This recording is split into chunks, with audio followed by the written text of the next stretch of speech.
இப்போ அவங்கள காட்டும்போது அவங்களுடைய ஒரு வாழ்க்கை இதுதான். அவங்க இப்படிதான் உங்களுக்கு தெரியாத ஒரு வாழ்க்கைய ஒண்ணு வாழ்ந்துகிட்டு இருக்காங்க. அப்படின்றது காட்டணும் அப்படின்றது ஒரு அவசியமாக ஒரு தரப்பு மக்கள் அத பத்தி பேசுறாங்க இல்லையா? அவங்க ஆத்தென்டிக்கா அவங்களுடைய வாழ்க்கை இதுன்னு. ஆனா அப்படி பேசக்கூடிய சிக்கல் என்ன அப்படின்னா, அப்போ அவங்க வேற்று மனிதர்களாகவே பார்க்கப்படுறாங்க.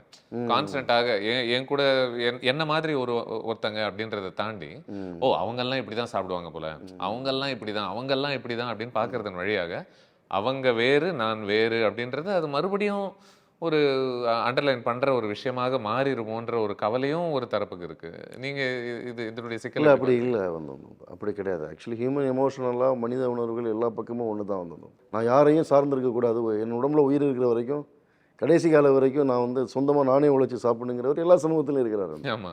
ரொம்ப நெகட்டிவாகவே பார்க்கக்கூடிய ஒருத்தங்க இதுதான் என் சந்தோஷம்னு நினச்சிட்டல அப்படின்னு இதெல்லாம் ஒன்றுமே இல்லை. என்னோடய லைஃப் இதை தாண்டி எனக்கு வேறு இந்த நீங்கள் நினைக்கக்கூடிய நீங்கள் ஃப்ரேம் பண்ணி நீங்கள் பார்க்கக்கூடிய எல்லாத்தையும் தாண்டி எனக்கு ஒரு வாழ்க்கை இருக்குது அப்படின்னு சொல்லக்கூடிய பெண்களுமே இருக்கிறாங்க அப்புறம் இதுவரைக்கும் தமிழ் சினிமாவில் காட்டப்பட்ட இப்போ இஸ்லாமிய நீங்கள் சொல்லக்கூடிய கல்ச்சுரலான விஷயங்கள் எல்லாமே எதுக்கு பயன்படுத்தப்பட்டுச்சுன்னு ஒன்று பார்க்கணுன்ட்டு. இப்போ இன்ஷா அல்லான்னு சொல்லிட்டு ஒருத்தர் கழுத்தறுத்து கொலை செய்வார்.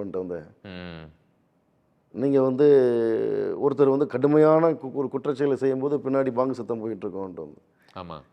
ஸோ இப்போ இது வரைக்கும் நீங்கள் தமிழ் சினிமாவில் இந்தந்த விஷயங்கள் இந்த சவுண்டாகவும் சரி இந்த மாதிரியான ஃபீலாகவும் சரி எதுக்கு பயன்படுத்தப்பட்டுச்சுன்னு நம்ம ஒரு ஸ்டடி பண்ணோம்னா ஹபீபில் ஏன் அது பயன்படுத்தப்பட்டிருக்குங்கிறதுக்கான ஒரு அப்சர்வேஷன் நமக்கு அதை கேட்கும்போதே உங்களுக்கு ஒரு திகில் உணர்வு வர மாதிரியான நிறைய படங்கள் ஈவன் பெரிய ஹீரோஸ் வரைக்கும் அதை பண்ணியிருக்கிறாங்க. ஸோ அப்போ நம்ம என்னென்னா அதை கான்சியஸாக நம்ம அதை காட்ட வேண்டிய இடத்துக்கு அதுக்கு தான் நம்ம வர்றோம். புரியுது. ஸோ இவங்களோட ப்ரேயர், இவங்களோட ரிச்சுவல்ஸ் இந்த மாதிரியான விஷயங்கள் எல்லாமே அவங்க லைஃப்பில் எதுக்காக இருக்குது